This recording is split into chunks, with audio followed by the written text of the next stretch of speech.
I refused to sell my grandfather's vintage car to my greedy uncle. He sued me for it, claiming it was promised to him, so I donated it to a museum in Grandpa's name. Hey Reddit, I, 28M, never thought I'd be here sharing my family drama. Some background: my grandfather, let's call him Pops, was an amazing man. He was a World War II veteran, a loving husband to my late grandmother for over 50 years, and the best grandfather a kid could ask for. Pops served in the Pacific Theater during the war, and while he didn't talk about it much, we all knew those experiences shaped him profoundly. After the war, he came home, married my grandmother, a nurse he'd met while recovering from a shrapnel wound, and built a life filled with love, hard work, and his passion for classic cars. Pop's pride and joy was a 1957 Chevrolet Bel Air that he'd owned since he was in his 30s. That car wasn't just a vehicle, it was a time machine, a family heirloom, and practically a member of the family. The Bel Air was a gleaming beauty, painted in Sierra gold and adobe beige, with enough chrome to blind you on a sunny day. But it wasn't just about looks. Pops had maintained that car meticulously, keeping the original 283 cubic inch V8 engine purring like a kitten. Growing up, I spent countless weekends in Pop's garage, learning about cars, helping him maintain the Bel Air, and listening to his stories. He'd tell me about road trips he took with my grandmother, how he proposed to her in that very car, parked at Lookout Point, watching the sunset, classic, and how he hoped to pass it down to someone who would love and care for it as much as he did. Those weekends in the garage weren't just about the car, though. They were about life lessons, bonding, and creating memories. Pops would talk about the importance of patience while we waited for parts to soak in cleaning solution. He'd stress the value of attention to detail as we carefully reassembled an engine. And he'd remind me that in cars, as in life, sometimes you need to step back, take a breath, and approach the problem from a new angle. Now, enter my Uncle Dave, 55M. Dave is my dad's older brother, and to put it bluntly, he's always been the black sheep of the family. Imagine if you took all the negative stereotypes of a sleazy used car salesman, mixed them with the charm of a telemarketer who calls during dinner, and topped it off with the reliability of a politician's promises. He's got a history of failed get-rich-quick schemes that reads like a comedy of errors. There was the time he tried to start a business selling luxury pet rocks, in 2005, mind you. Or the year he sank all his savings into a revolutionary new social media platform that was basically just MySpace with extra steps. And who could forget his brief stint as a life coach despite having a life that was, frankly, a cautionary tale. But Dave's escapades weren't just harmless fun. He had a habit of borrowing money from family members and never paying it back. He'd show up at family gatherings with grandiose tales of his latest venture, charming the more gullible relatives into investing in his schemes. It got so bad that my dad and the other siblings had a secret pact never to lend Dave money, no matter how convincing his pitch might seem. Pops and Dave never got along well, mainly because Dave would constantly try to mooch off him. I remember one Thanksgiving when Dave showed up with a business proposal for Pops. He wanted to turn the Bel Air into a mobile billboard, plastering it with ads for local businesses. Pops nearly choked on his turkey. The argument that followed put a damper on the whole holiday, and we didn't see Dave again until Christmas, when he tried to sell everyone on his artisanal eggnog business. Despite Dave's antics, Pops always tried to be fair. He'd say, "Family is family, even when they drive you nuts." But as the years went by and Dave's schemes got more outlandish, even Pop's patience began to wear thin. Fast forward to last year. Pop's health had been declining, and we all knew his time was limited. He'd been diagnosed with lung cancer, the cruel irony for a man who'd never smoked a day in his life, and though he fought it with all he had, it was a battle we knew he couldn't win. One day, he called me over to his house. It was a sunny Saturday afternoon, and as I walked up the driveway, I could see the Bel Air gleaming in the open garage. Pops was sitting in his favorite old armchair, which we'd moved out to the garage so he could be near his beloved car. He waved me over, a wan smile on his face. "Grab us a couple cold ones from the fridge, kiddo," he said, his voice a bit weaker than I remembered but still full of warmth. I fetched 2 beers from the small fridge in the corner of the garage, popped them open, and sat down next to him. We sat in comfortable silence for a few minutes, sipping our beers and looking at the Bel Air. Finally, Pops turned to me and said, "I need to talk to you about the Chevy." My heart sank. I thought he was going to tell me he had to sell it to cover medical expenses or something. Instead, he looked me in the eye and said, "I want you to have it when I'm gone." I was floored. I tried to argue, saying that maybe my dad or one of my cousins should get it, but Pops wouldn't hear it. He said, "You're the only one who loves that car as much as I do. You'll take care of her, and that's what matters to me." Then he told me something I'll never forget. He said, "You know, when I came back from the war, I was a mess. Couldn't sleep, jumped at every loud noise, felt like I didn't fit in anywhere. But working on cars, especially this old girl, it gave me purpose. It taught me that broken things can be fixed with patience and care. I think maybe it fixed me a little bit too." He paused, taking a sip of his beer. "I see that same love, that same understanding in you. This car isn't just metal and chrome. It's memories, it's family, it's life. And I trust you to keep that alive." I didn't know what to say. I just nodded, feeling the weight of his words and the responsibility he was entrusting to me.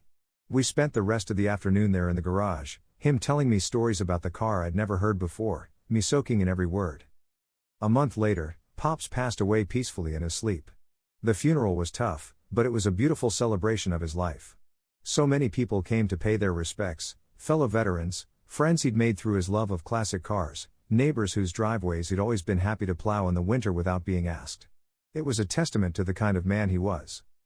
Dave, of course, made an appearance, loudly proclaiming how much he'd miss his dear old dad, despite barely visiting him in the last few years. He was dressed in a suit that looked like it had seen better days, and he spent most of the reception trying to network with the funeral attendees. I overheard him pitching some sort of revolutionary funeral live streaming service to the mortician. Classy, Dave. Real classy. After the funeral, the family gathered at Pop's house to go through his will. The lawyer, a kind-faced woman who had been Pop's friend for years, sat us all down in the living room. Dave immediately took the biggest, most comfortable chair, spreading out like he owned the place. The reading of the will was pretty straightforward at first. Pops had been fair, dividing most of his assets equally among his children. He left specific items to various grandchildren, his war medals to my cousin who had joined the army, his woodworking tools to another cousin who had taken up the hobby. I got his collection of vintage car manuals and his old leather jacket that he used to wear on drives. Then we got to the part about the Bel Air. The lawyer cleared her throat and read out, "And to my grandson, my name, I leave my 1957 Chevrolet Bel Air, knowing he will cherish and care for it as I have." The room went silent for a moment, and then all hell broke loose. Dave jumped up, his face turning a shade of red I'd previously only seen on overripe tomatoes, and started yelling about how there must be some mistake. He claimed that Pops had promised him the car years ago and that I must have manipulated him in his final days to change the will. My dad tried to calm him down, but Dave was having none of it. He paced around the room, gesticulating wildly, his voice getting louder with each word. "This is ridiculous," he shouted. "I'm his son. That car should go to me. I had plans for that car." I couldn't help myself. "What plans, Uncle Dave? Were you going to turn it into a food truck for your latest culinary disaster?" In hindsight, antagonizing him probably wasn't the smartest move, but grief and stress do funny things to a person. Dave's eyes bulged, and for a second, I thought he might actually try to hit me. Instead, he stormed out of the house, but not before pointing at me and snarling, "This isn't over, you little shit." The rest of the family was in shock. My dad put a hand on my shoulder and said, "Pops made his choice. We need to respect that." Most of the others nodded in agreement, but I could see a few conflicted looks. Dave might be a pain, but he was still family, and Pop's decision had clearly upset him deeply. Over the next few weeks, I focused on getting the Bel Air running smoothly again. It had been sitting idle during Pop's last months of illness, and it needed some TLC. I changed the oil, checked all the fluids, and tuned up the engine.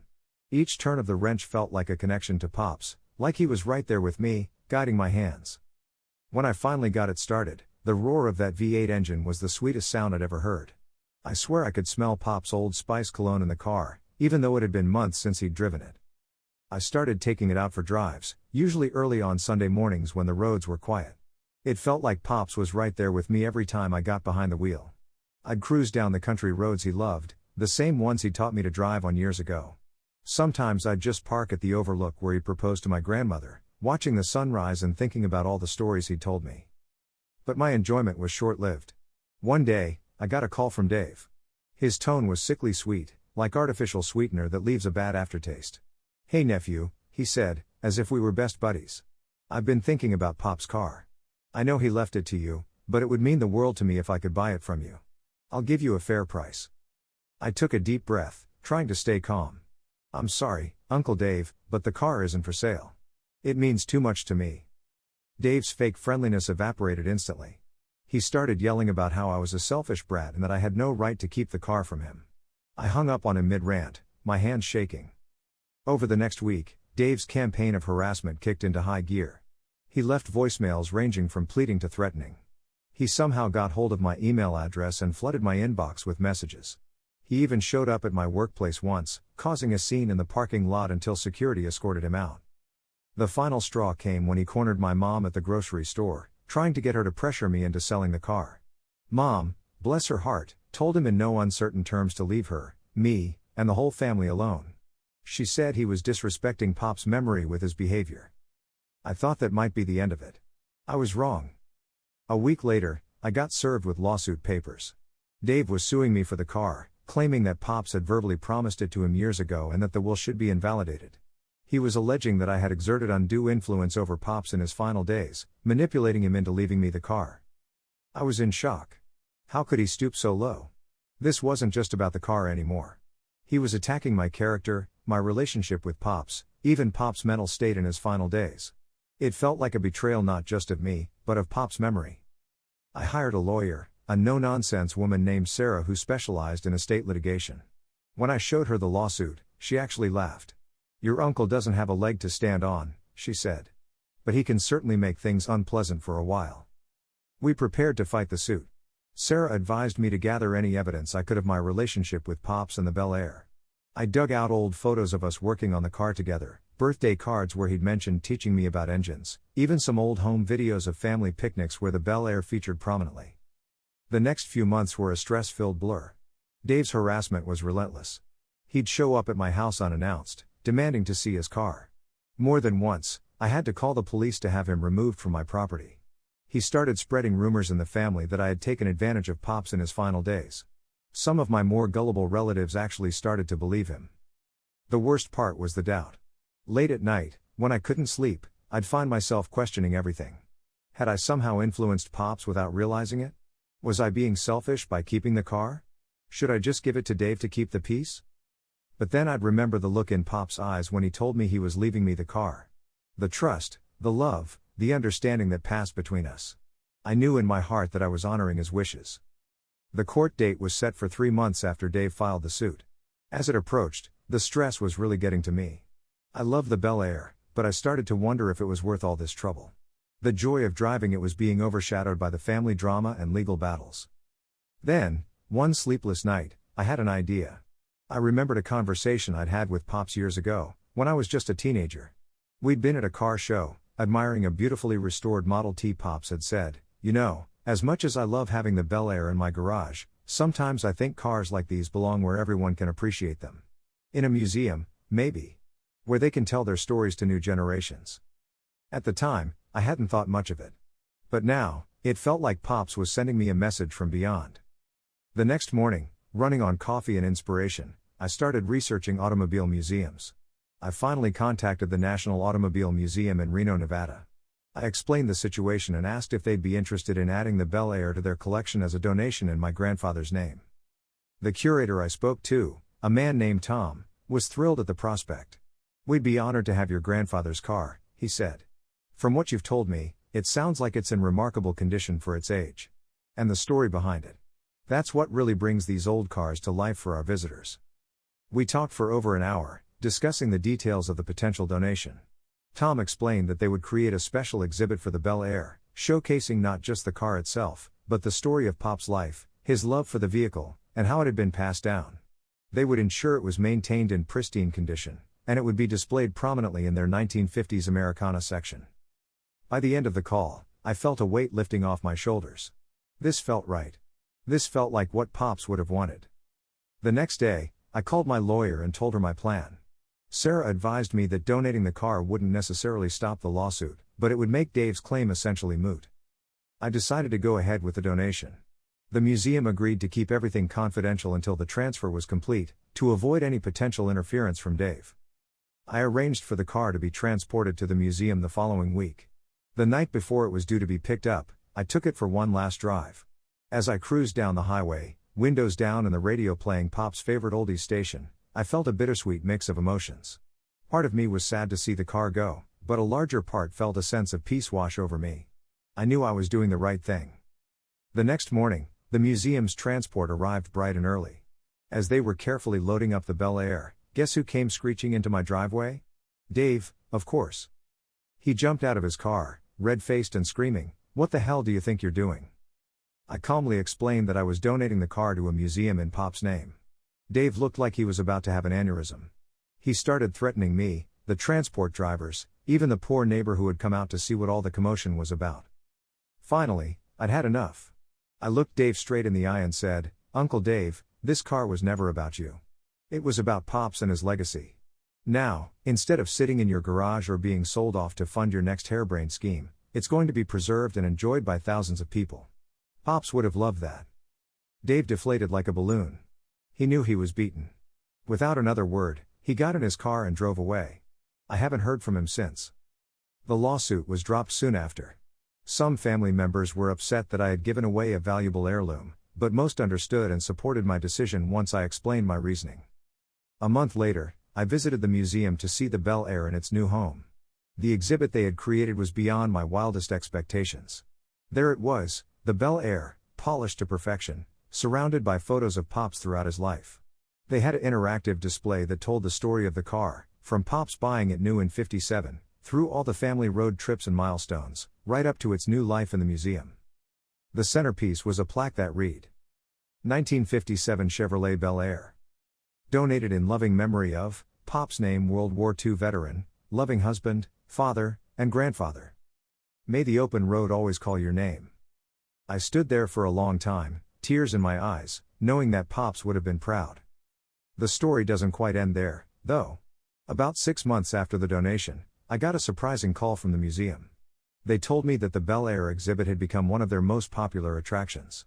Visitors were particularly moved by the story of Pops, the car, and our family's journey. But here's the kicker, they'd been contacted by a documentary filmmaker who wanted to make a short film about the car and our family's story. They asked if I would be willing to participate. I agreed, and over the next few months, I found myself sharing Pop's story, our memories, and the whole wild ride with the lawsuit and donation. It was therapeutic in a way I hadn't expected. The documentary, titled Chrome Memories, The Journey of a '57 Bel Air, premiered at the museum a year to the day after I'd donated the car. My whole family was there, even Dave showed up, looking sheepish but seemingly sincere in his apology for his past behavior. As we watched the film together, I saw my relatives laughing at old family stories, tearing up at memories of Pops, and nodding in understanding as the narrator explained my decision to donate the car. By the end, there wasn't a dry eye in the house. After the screening, Dave approached me. He looked older, somehow, and genuinely contrite. "I'm sorry," he said simply. "I was an ass. Pops would have loved this. You did good, kid." It wasn't a magical fix for all our family's issues, but it was a start. We're working on rebuilding relationships, one day at a time. As for me, I've started volunteering at a local youth center, teaching kids basic auto maintenance. Every time I help a teenager change their first tire or explain how an engine works, I feel like I'm channeling a bit of Pop's spirit. I still visit the Bel Air regularly. Sometimes I just sit on the bench across from the exhibit, watching families admire the car and read about Pop's life. In those moments, I can almost hear the rumble of the engine and Pop's laughter carried on the wind. Was I the asshole for donating the car instead of fighting it out with my uncle? Maybe. But I like to think I found a way to honor Pop's memory and put an end to the drama all at once. And in the end, isn't that what family is really about?